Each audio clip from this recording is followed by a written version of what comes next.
Eu passei 23 anos construindo minha empresa do zero, trabalhando 16 horas por dia, sacrificando finais de semana, feriados, aniversários, tudo para transformar uma ideia em um conglomerado de tecnologia avaliado em bilhões de dólares. Meu nome é Michelle Carter e aos 42 anos eu me tornei uma das seus negras mais bem-sucedidas do Vale do Silício, comandando a TechVision, uma empresa de inteligência artificial que revolucionou o setor de saúde. Naquela terça-feira de setembro, eu estava a uma assinatura de distância do maior negócio da minha carreira, 650 milhões de dólares em investimento, da Holbrook Industries, um conglomerado familiar que abriria portas para expandir nossas operações para toda a Europa e Ásia.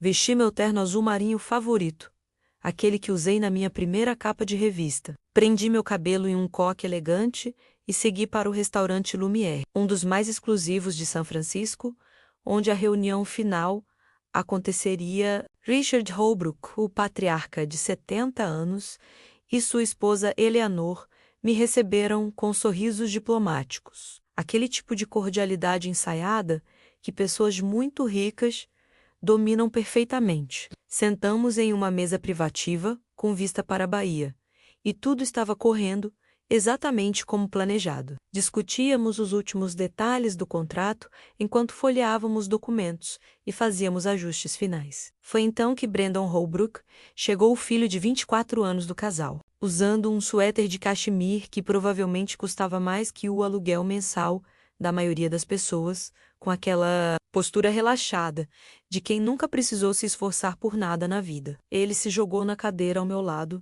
sem nem me cumprimentar direito. Apenas um aceno preguiçoso, já pegando seu telefone e começando a rolar as redes sociais, enquanto os pais tentavam incluir Low na conversa. Richard explicou que Brandon, em breve, assumiria um cargo de vice-presidente na divisão de investimentos e que era importante ele participar dessas reuniões, aprender o negócio da família. E eu sorri educadamente concordando, embora por dentro já sentisse aquela tensão familiar de quando você sabe que alguém não te leva a sério. O garçom trouxe as entradas e Brandon pediu a garrafa de vinho mais cara do cardápio, um Chateau Margaux de $1.800, e começou a beber como se fosse refrigerante, enchendo e esvaziando a taça repetidamente enquanto eu apresentava os números do último trimestre. Nossas projeções de crescimento, os mercados que planejávamos penetrar com o investimento deles. Percebi que ele não estava prestando atenção em absolutamente nada.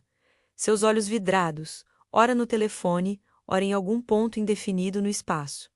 E quando seu pai tentou puxá-lo para a conversa, perguntando sua opinião sobre nossa estratégia asiática, Brandon apenas deu de ombros e disse que parecia bom que ele confiava no julgamento do pai. Eleanor tentou suavizar a situação, mudando de assunto, perguntando sobre minha formação. E comecei a contar sobre como paguei minha faculdade em Stanford, trabalhando 3 empregos. Como meu mestrado em engenharia da computação foi financiado por bolsas, porque minha família não tinha condições de ajudar. Como os primeiros anos da TechVision foram operados na garagem da minha mãe, em Oakland, Brandon deu uma risadinha e murmurou algo que soou como típico.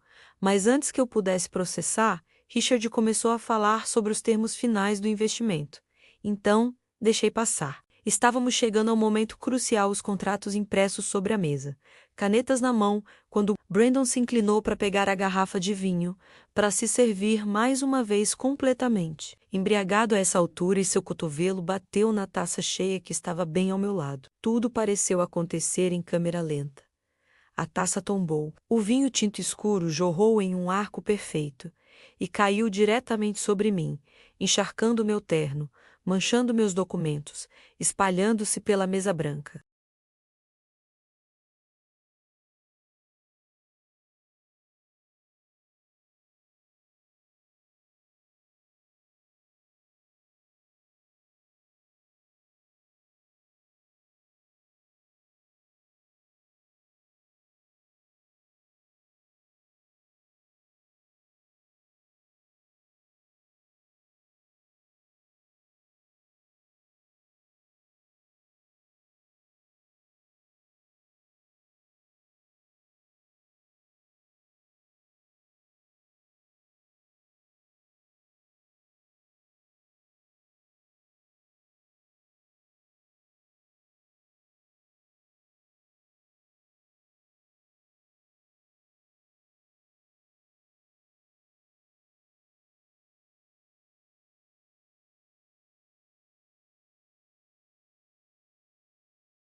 Eu me levantei calmamente, peguei minha pasta molhada de vinho e disse com uma voz que nem reconheci como minha. Sabe de uma coisa, Richard, Eleanor? Eu agradeço o tempo de vocês, mas acho que esse acordo não vai acontecer. Richard piscou confuso, Eleanor deixou cair o garfo, e Brandon finalmente parou de mexer no telefone para me olhar. Richard tentou falar: Mitchell, por favor. Foi apenas um acidente. Podemos resolver isso. Mas eu já estava juntando meus documentos arruinados, minha dignidade intacta mesmo com o terno manchado. Eu disse: não é sobre o vinho, Richard. É sobre o que o vinho representa. É sobre criar um filho que acha que pode tratar pessoas como obstáculos inconvenientes, que não consegue nem articular um pedido de desculpas decente, que claramente não me vê como uma igual nesta mesa. Eleanor tentou intervir, dizendo que eu estava exagerando, que Brandon era apenas jovem e às vezes desastrado, e eu virei para ela e disse: Eleanor, com todo respeito, jovem não é desculpa para a falta de caráter. Eu conheci jovens de 18 anos, com mais maturidade e responsabilidade, que seu filho, de 24. Brandon finalmente pareceu registrar que algo sério estava acontecendo, e balbuciou: olha, eu pedi desculpas, não precisa fazer esse drama todo. E foi aí que eu disse a frase que mudaria tudo. Brandon, você não pediu desculpas de verdade, você minimizou, você riu, você sugeriu que a culpa era minha por não ter saído da frente do seu cotovelo bêbado, e agora tá me acusando de fazer drama, porque não aceitei passivamente sua falta de respeito. Richard ficou vermelho e começou a falar sobre os meses de negociação, sobre quanto tempo e recursos. Ambas as partes investiram nesse acordo sobre como 650 milhões de dólares não era algo para jogar fora por causa de vinho derramado. E eu respirei fundo antes de responder. Eu disse: Richard, eu construí esta empresa recusando compromissos que exigissem que eu diminuísse minha dignidade. E não vou começar agora por 650 milhões ou 650 bilhões. Se vocês não conseguem ver o problema em como seu filho me tratou nesta mesa, então não são os parceiros certos para a TechVision. Comecei a caminhar em direção à saída quando Eleanor me chamou, sua voz agora com um tom diferente, quase suplicante, dizendo que eu estava sendo emocional, que decisões de negócios não deviam ser tomadas com base em sentimentos pessoais. Eu parei, virei e disse: Eleanor, não confunda autoestima com emoção. Eu estou sendo perfeitamente racional, estou escolhendo não fazer negócios com uma família que demonstrou claramente não compartilhar meus valores. Saí do restaurante com a cabeça erguida, meu terno manchado de vinho, servindo como um distintivo de honra em vez de humilhação. E quando cheguei ao meu carro, finalmente deixei as lágrimas caírem, não de tristeza, mas de uma raiva justa, de frustração acumulada de alívio por ter finalmente dito não. Durante o caminho de volta para o escritório, meu telefone não parou de tocar mensagens de Richard, tentando reabrir a negociação do advogado deles, dizendo que poderíamos encontrar um altermo até uma mensagem estranhamente formal de Brandon dizendo: desculpa se te ofendi, não era a intenção. Ignorei todas e convoquei uma reunião de emergência com minha diretoria. Precisava contar a eles que o maior investimento da história da empresa tinha acabado de evaporar por minha decisão. Entrei na sala de conferências, ainda com o terno manchado, e contei exatamente o que tinha acontecido, sem embelezar, sem minimizar, esperando resistência, julgamento, talvez até pedidos de reconsideração, mas Marcos, meu CTU, que estava comigo desde o primeiro dia na garagem, foi o primeiro a falar: Michê, você fez a coisa certa. Se aceitássemos esse dinheiro sob essas circunstâncias, estaríamos vendendo mais que participação acionária. Estaríamos vendendo nossa alma. Os outros diretores concordaram um por um.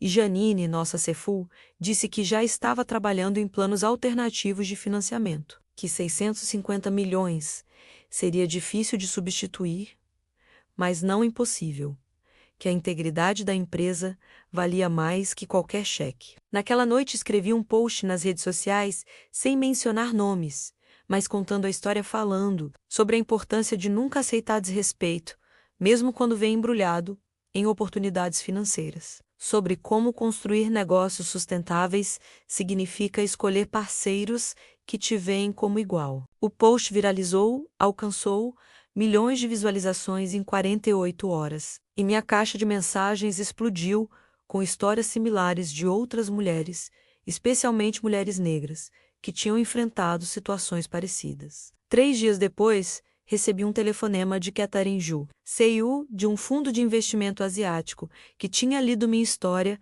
e queria conversar sobre uma possível parceria. Marcamos um café e Catherine foi direto ao ponto. Michê, o que você fez no Lumière foi exatamente o tipo de liderança que procuramos.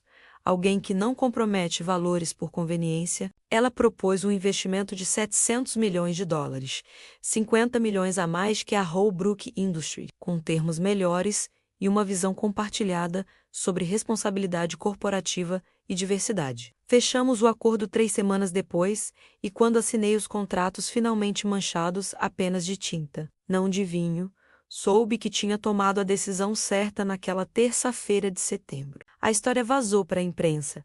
Inevitavelmente, alguém do restaurante contou para algum jornalista, e os Holbrook emitiram um comunicado oficial, dizendo que lamentavam o mal-entendido e que Brandon estava passando por treinamento de sensibilidade e responsabilidade corporativa. Não respondi publicamente, não precisava.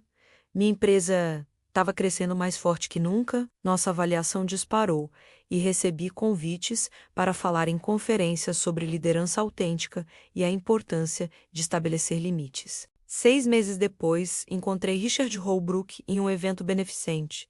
Ele se aproximou hesitante e disse que tinha pensado muito sobre aquela noite, que talvez tivesse falhado como pai em alguns aspectos fundamentais, que estava orgulhoso de como eu tinha defendido meus princípios. Eu agradeci e disse que esperava que Brandon estivesse aprendendo que privilégio vem com responsabilidade, que ser rico não te isenta de ser decente. Hoje, quando olho para trás, não lamento nem um segundo daquela decisão, porque aprendi que o dinheiro que custa sua dignidade é sempre caro demais, que os melhores negócios são aqueles construídos sobre respeito mútuo e que, às vezes, a coisa mais poderosa que você pode fazer é simplesmente se levantar e sair da mesa, mesmo quando estão oferecendo 650 milhões de razões para ficar.